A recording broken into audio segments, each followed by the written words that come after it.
it takes me about 10 or 15 minutes to get to work.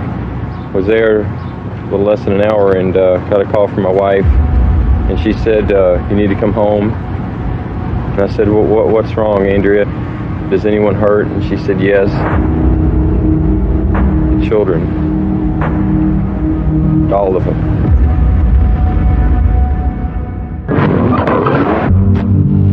It sent shockwaves around the world, and the repercussions are certain to be felt for years to come.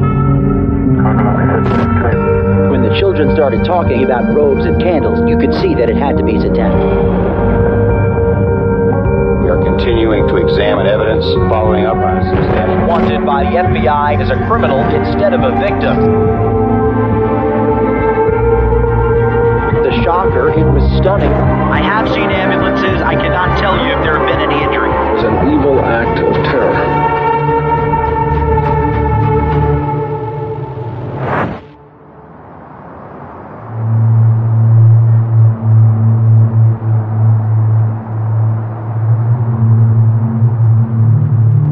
What's your name? Andrea Yates. I have some problems.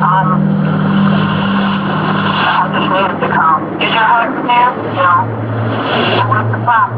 I need him to come. I need to know why we're coming, ma'am. Is there standing next to you?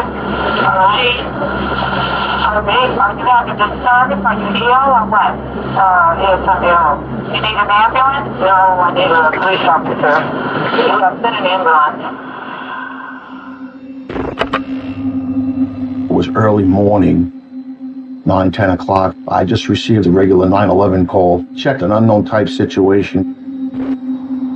It was just a standard call. I never thought it would be a life-changing experience for me. And it haunts me now, to this day. I got there, and another unit's already on the other side of the street. Clear Lake, Texas, it's a suburb of Houston. It's a middle-class neighborhood. Like a few property crimes, domestic violence, things of that nature.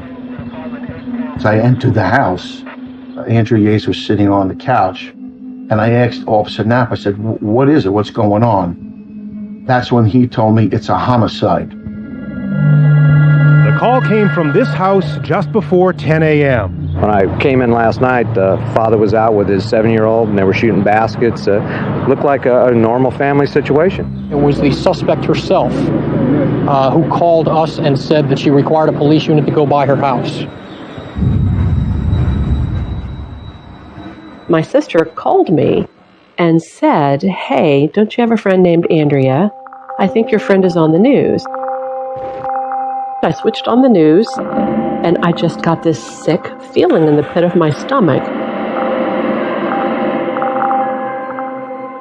She showed no emotion, no fear, nothing.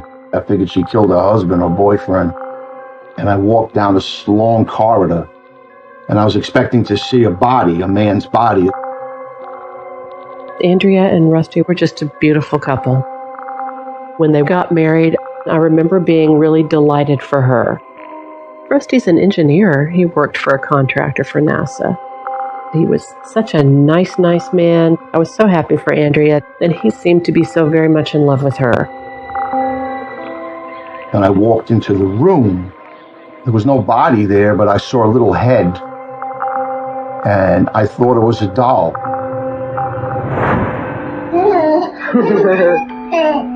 Andrea took mothering like she took everything else in her life. She was determined to be excellent at being a mother. She was just the sweetest mom. She was wonderful with those kids.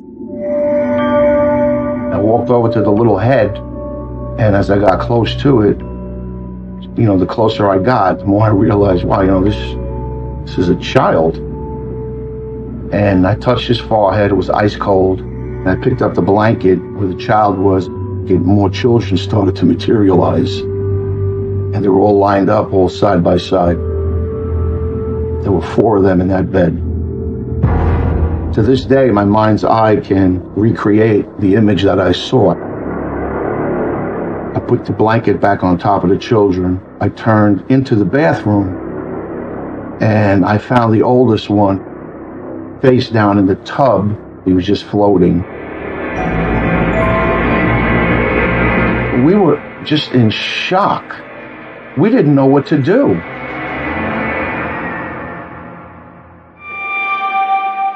Police found 5 young children dead in a home, and they say the mother has confessed to killing them, apparently drowning them in a bathtub. All the children were wet. One was found in the bathtub, but the medical examiner's office is going to have to determine the cause of death. It could have been from some other means. Something like this, where a parent has killed multiple children at once, is almost unheard of. During all this time, Yates was sitting there. Her clothes were totally soaked. Looks like she just came out of the shower. She didn't say anything. And then her husband showed up. Somehow or another, he breached the perimeter. And she just looked at the door, didn't say a word. She just sat there with this glazed look on her face. 5 children murdered in their own home, and the prime suspect is their mother.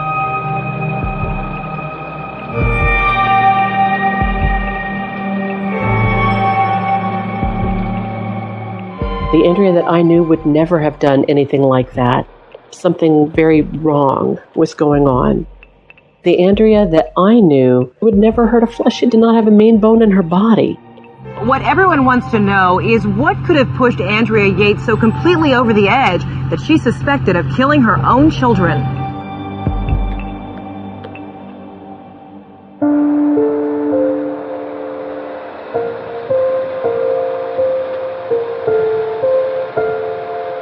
I met Andrea when we were in 8th grade. She was in my English class. I was a misfit and she was also a little bit of a misfit. She didn't ever care if she was popular, and that was something I always admired about her. And so we became friends. Her parents were wonderful parents. They raised 5 kids. They were fun to be around. But I do know that Andrea's parents expected a lot from her. They had a culture of excellence. We went to nursing school at UT in Houston. Andrea was the most diligent student you could ever meet. We did have one year that we didn't talk. She was having some issues with depression.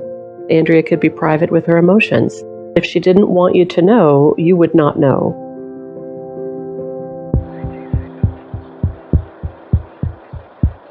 I was at home and got a call that this case would land in my division.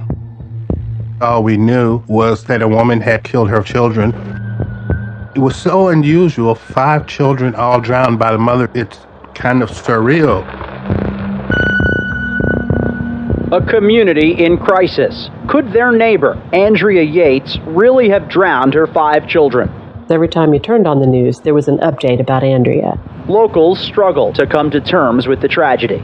I feel so sorry for the children and the father that's suffering right now with his loss. A husband and father now left to pick up the pieces. I found out that Andrea was seeing Rusty. She sent me a little update of her life. She had a good job and she was a really wonderful nurse. She had met this nice young man who lived in her apartment complex, and his name was Rusty. Early the next year, I got an invitation to her wedding. She looked just beautiful. This lovely white dress. Her hair was pulled back. She was so happy. How could my dear friend, whom I loved like a sister, how could this have possibly happened? Our question for today is, should Andrea Yates face capital murder charges? Jonathan in Georgia says a mother that would knowingly drown her own children should be sentenced to death. So many actions are blamed on I recall hearing it on the radio. That evening, I received a message on my answering service. I hesitated to call back for probably 30 minutes. I knew in my gut that this case would have a marked impression on my professional and personal life.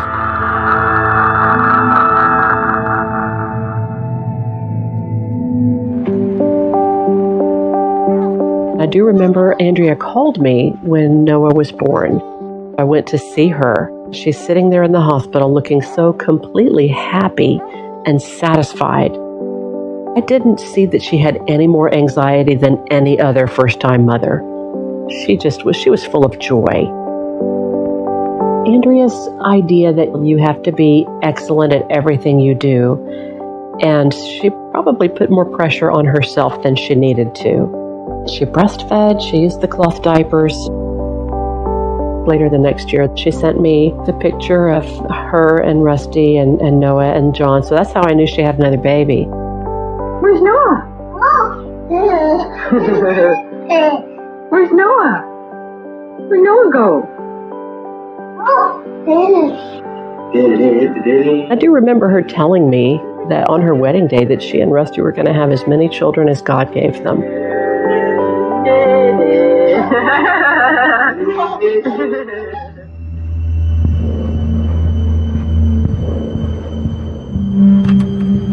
What time was it that you got out of bed this morning? 10. Okay. And who in your household was awake at that time? My husband, Mary, and Lou, and Paul. What strikes you the most is her recall of the sequence of events. Andrea Yates waited till after her husband had left the house. It seemed to me that her actions carrying out of the murders were planned. After you drew the bathwater, what was your intent? What were you about to do? And the children. Now more on that tragedy in Houston. Police found 5 young children dead in a home, and they say the mother has confessed to killing them, apparently drowning them in a bathtub. I went down to see Andrea. I'll never forget that meeting with my new client. Andrea was basically mute. I stood to leave, and she said, "Please don't leave me alone." I made up my mind at that moment in time that I would never leave her. Got a call from my wife, and she said, "You need to come home." And I said, "What's wrong, Andrea? Is anyone hurt?" And she said, "Yes, the children." And she said, "All of them." My heart just sunk, When he left, he thought things were normal. His mother was coming to check in. So all of this was accomplished in the hour before his mother was set to arrive. We went through the evidence, the steps that she took, running the bath water, talking to the children, taking them one at a time, putting the children in the bed when she was completed. Drowning is not an easy thing to do. It required considerable effort. There were signs of some struggle in the autopsy reports. There were bruises and indications that there was a fight. There were wet footprints to the door, so we know one of the children, Noah, was conscious enough of what was going on to attempt to escape. What kind of things do you like to do, Noah? I love going to Radio Shack, and I love playing with my electrical stuff and making new things every day. The kid was trying to run away from his mother to live. And she eventually caught him and killed him. That's why she got soaking wet, because he was fighting in the tub. Andrea Yates told police she methodically drowned her 5 kids in the bathtub, but that her oldest son Noah saw what was going on and was dragged into the bathroom to meet the same fate as his brothers and baby sister. The time that this must have taken, it all seemed so methodical. This is not a person somehow becoming so angry at their children that they snapped. When you start dwelling back on the humanity of it, is when it really starts to bother you. Realize that the preciousness of life. Sorry, I get choked up. What she did to those kids. They trusted their mother. The person they trust the most in the world. She killed them. For no reason. Happy birthday to you. Happy birthday to you. Happy birthday, dear Noah. Happy birthday to you. I couldn't sleep last night. I was like, is there anything I could have done, I think Rusty was in a state of shock after this happened.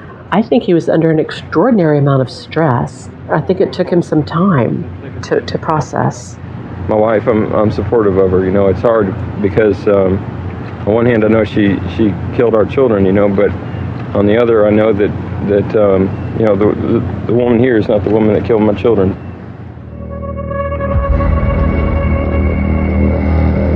I saw Mrs. Yates about 3 weeks after the killings. The primary purpose of my interview was whether she was legally insane. What were you trying to accomplish then when you did take your children's lives? Maybe in their innocent years, God would take them up. Mrs. Yates had a belief that children were not accountable for their actions to God until they were 10 years old. God would take them up to be in heaven, is that what you mean? All right. When someone is deeply religious like that, I need to sort out to what extent these ideas are held by her co-religionists. God is going to destroy this earth and all you wretched sinners. Russell Yates had a mentorship with a preacher who had rigid beliefs surrounding family and fatherhood and the role of spirituality.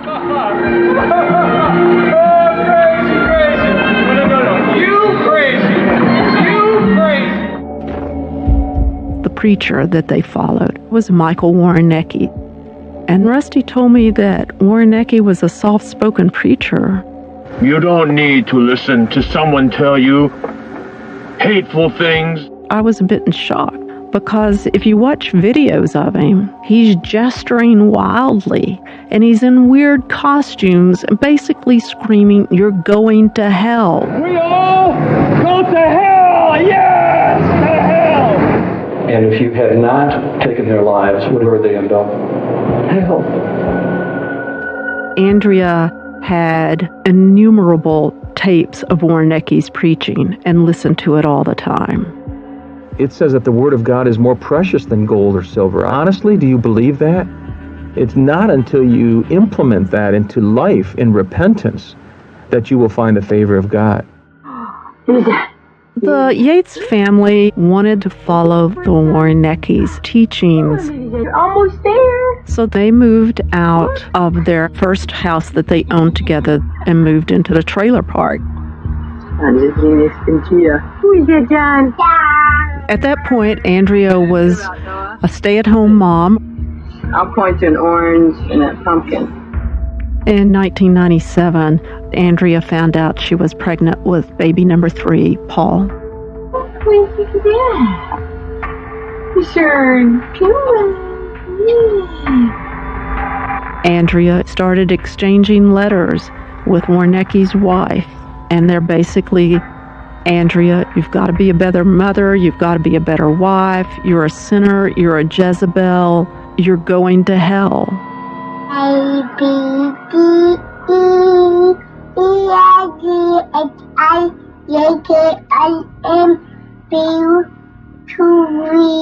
Jesus does single out one group. Children. Then what? No.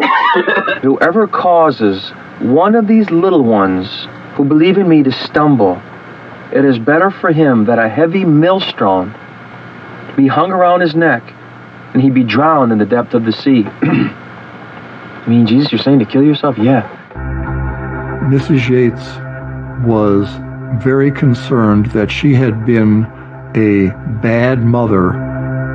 Just did a lot of silly stuff and didn't obey. What the children were doing wrong turned out to be only very minor things. When Rusty's mom would visit, they would not treat her well, call her names. Nothing that would deserve being punished, by killing them. And it's better to tie a stone around your neck and throw yourself in this sea than cause the little one to stumble. The Warneckis traveled all over the country, living in a bus. Rusty wanted to live the lifestyle that they did. So he bought the bus from them and moved into the bus. There you go. Thank you. Thank you for the kisses. The kids slept in the luggage compartment. In February of 1999, Luke was born. On the way home, with our expedition, Luke, Miss David. And they're driving back to the trailer park. The park had put up a sign welcoming the new baby. What does that say, boys? It says, "Congratulations, Rusty and Andrew, it's a boy." That's so cute. It's just after this day, everything changed. That's so cute. W-X-Y-N-Z. Now I know my ABCs. Won't you come and play with me? And then Luke was born, and that's when we started having some frightening thoughts. Do you remember what they were?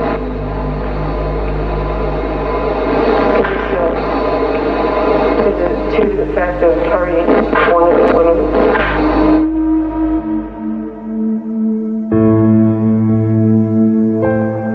Russell Yates arrived at his children's memorial service bearing an incomprehensible burden, a father forced to say goodbye to 5 children with the world watching.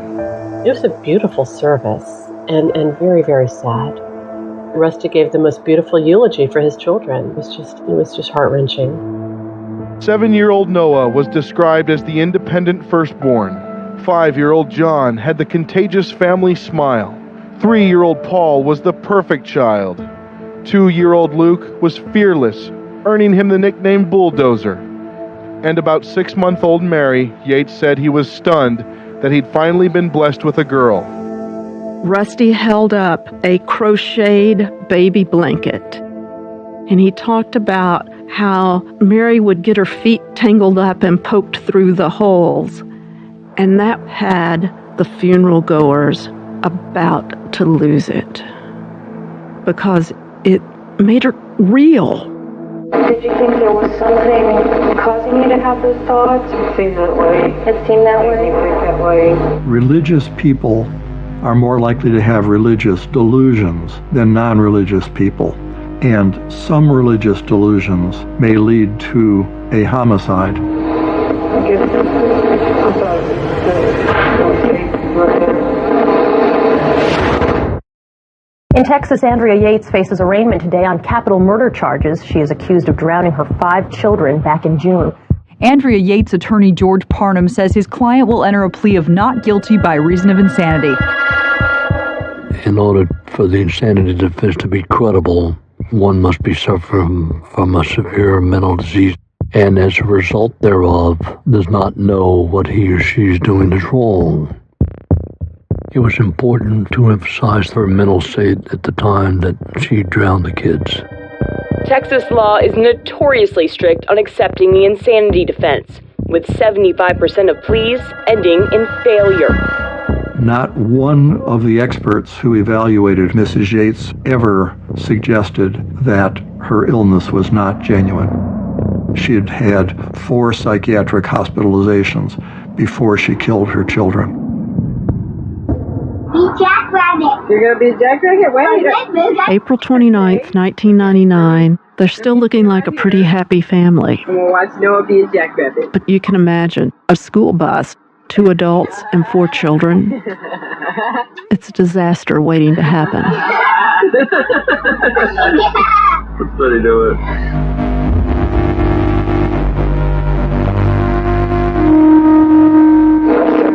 Feeling the bus got really crowded. There was a lot of stress. And took the overdose. Andrea was admitted to a psychiatric facility. So cute. She was diagnosed with postpartum depression. Postpartum depression occurs in 1 in 10 women. Sometimes women are reluctant to share that they are hardly able to function.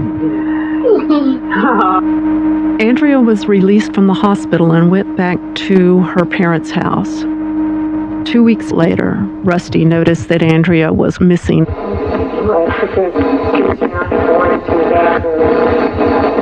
What were you planning on doing? Maybe cut my throat. Okay. Rusty came in and wrestled the knife away from her. She was saying, no, let me do it, let me do it. And she was hospitalized again. Why did you want to kill yourself? I didn't want to hurt the kids. You didn't want to hurt the kids. You thought if you killed yourself, you'd be saving the children.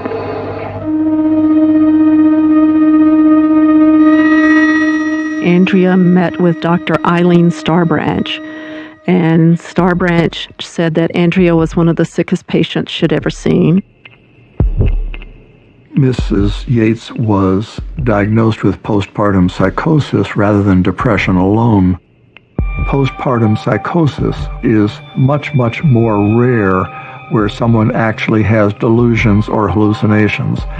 And in postpartum psychosis, there is a 4% risk that the newborn infant will be killed.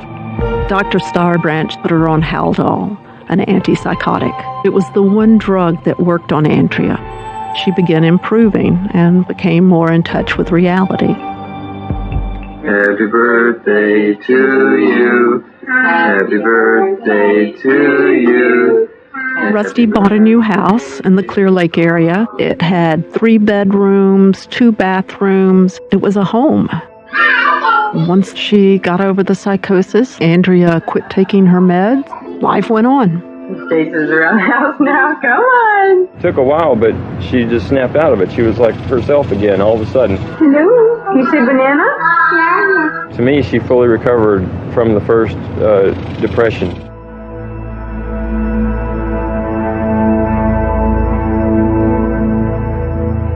Dr. Starbranch had advised them, and specifically Rusty, not to have any more children. Mrs. Yates would very likely again have a severe psychiatric reaction to having another child. We had talked about not having any more children. You know, I talked to Andrea when she was feeling a little bit better. We had a good talk about that, and you know, both of us really went into our marriage, you know, saying we'd just have as many kids as came along, and that's what we wanted.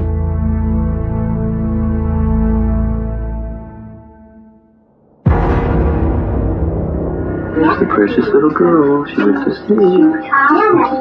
You think that her eyes are... On November 30th, 2000, Mary was born, the first girl in the family, when Rusty was always expecting boys. So they were all a little bit shocked. She's cute. Good girl, baby. Love you. After Mary was born, Andrea's father had been in poor health, and he was admitted to the hospital. About 12:30 in the morning, Andrea's father died. I know that she loved her dad so very much. If you're a person with a fragile mentality and a history of postpartum depression, that would have been exceedingly difficult for her to cope. After her father's death, the change in Andrea was immediate. She got seriously depressed again and was rehospitalized.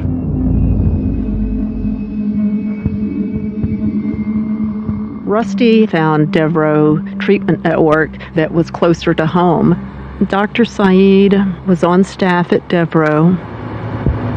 Dr. Saeed was aware of some psychotic symptoms in Mrs. Yates, and that's why he treated her with both an antipsychotic and antidepressant.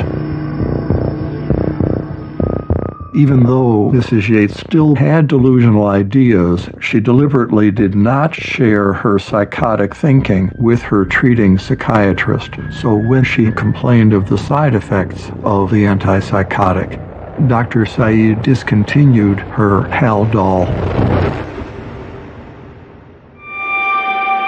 Here you have a mentally ill, psychotic human being being taken off of her antipsychotic.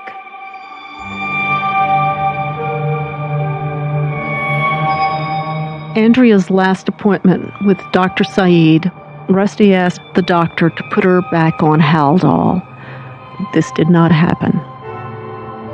And 2 days later, their 5 children were all dead.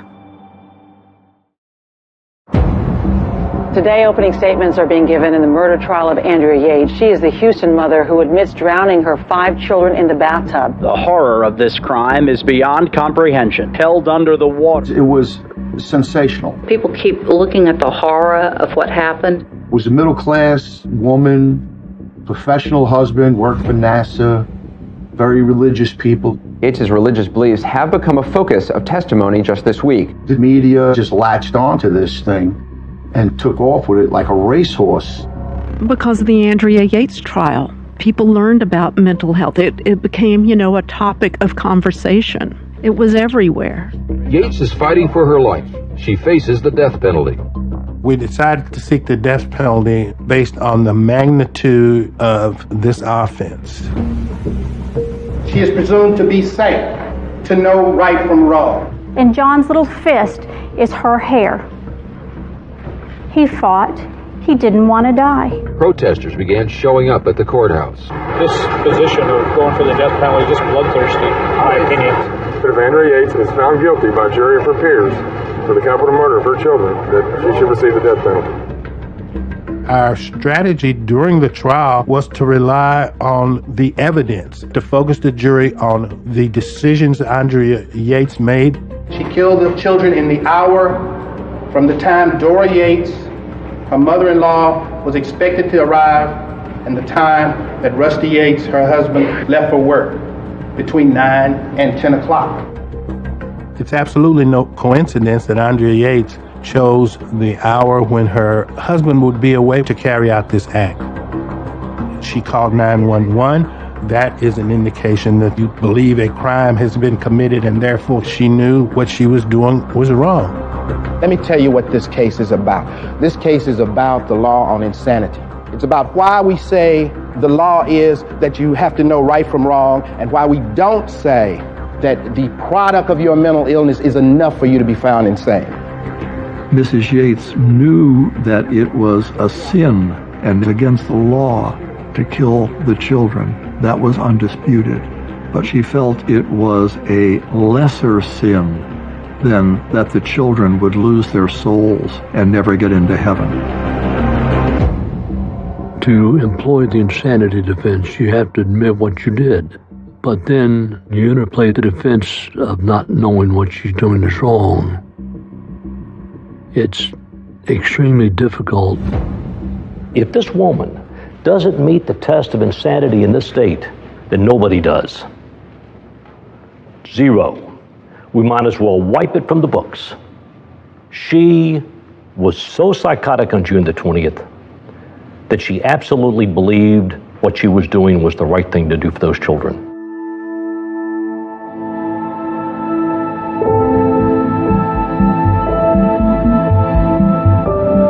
I met Dr. Dietz fairly early in the case, and he conducted somewhere between 10 and 20 hours of interviews with Andrea Yates. I learned that he had been a consultant to the Law & Order series. He knew of an episode that had aired with that scenario, that there was a feigned mental illness, a person had drowned a child. Now, Rusty had already testified that he and Andrea would watch Law & Order. It was a reasonable, if somewhat speculative, conclusion that if she watched the program habitually and an episode like this aired, that she would have seen it. That was used by the state in their closing argument. She begins to get very depressed and goes into Devereaux. These thoughts came to her She watches Law and Order regularly. She sees this program. There is a way out. A way out. We were not made aware of the existence of that episode until the testimony came forth in front of a jury. Dr. Yates made the determination that this was a blueprint for Andrea to do what she did. When I found out about the Law and Order episode, I was absolutely stunned.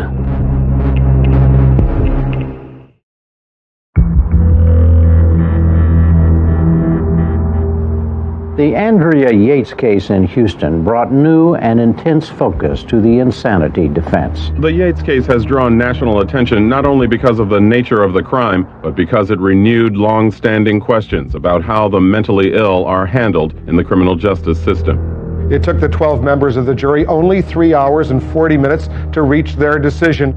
Ladies and gentlemen, the court has been advised that the jury has reached a verdict. The court does not know what that verdict is. I recall having a lump in my throat when the jury came back. The state of Texas versus Andrea P. Yates. We, the jury, find the defendant, Andrea P. Yates, guilty of capital murder as charged in the indictment.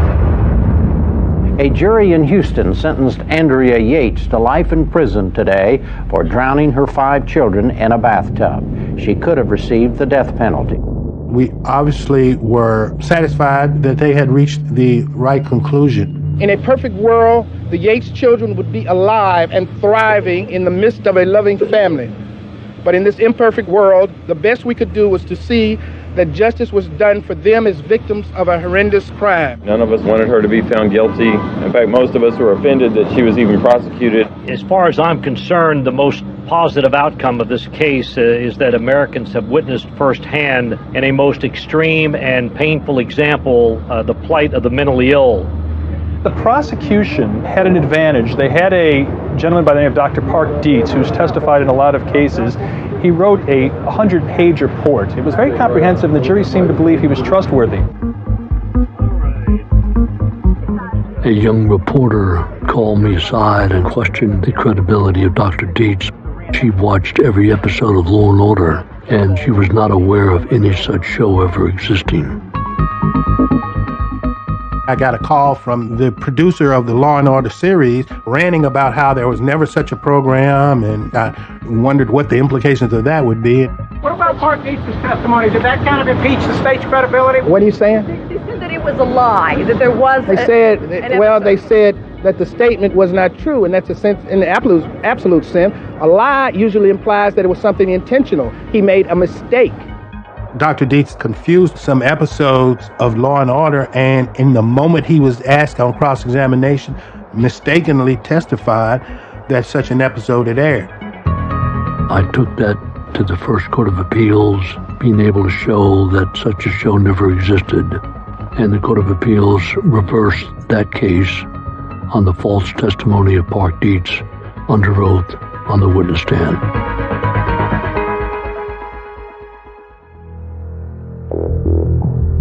In 2002, Yates was convicted of capital murder at her first trial and sentenced to life in prison. The second trial could be a near duplicate of the first one when a jury rejected Yates' insanity defense.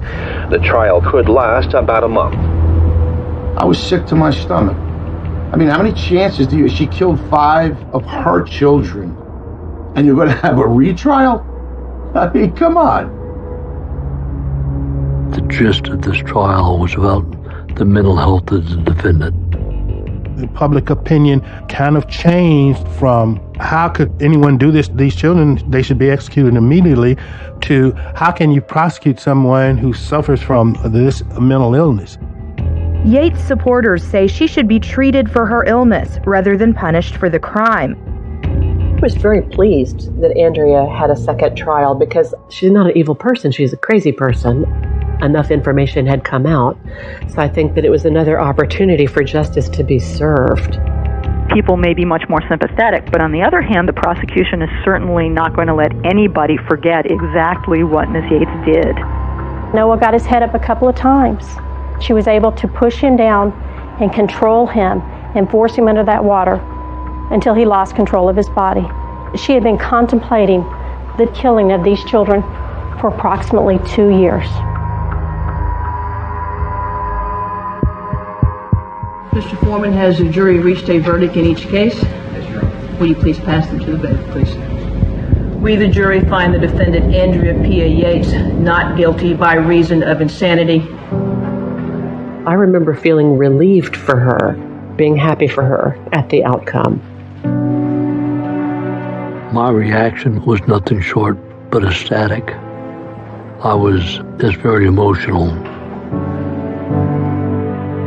The jury said, "We understand that she knew what she did was against the law, but she believed she was doing what was right." And I found that quite gratifying because that had been the essence of what I had been trying to convey. We're all, thrilled with the verdict. Last time the judge said, find the defendant guilty, and we just thought she left out the word not, and this time we heard it, so we're happy.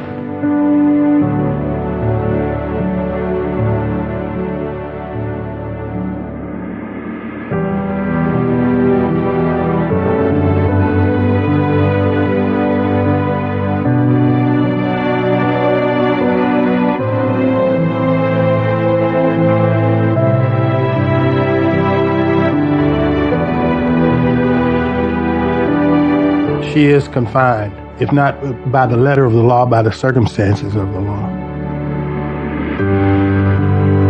I don't believe any judge who knows the history of what happened will be inclined to release her.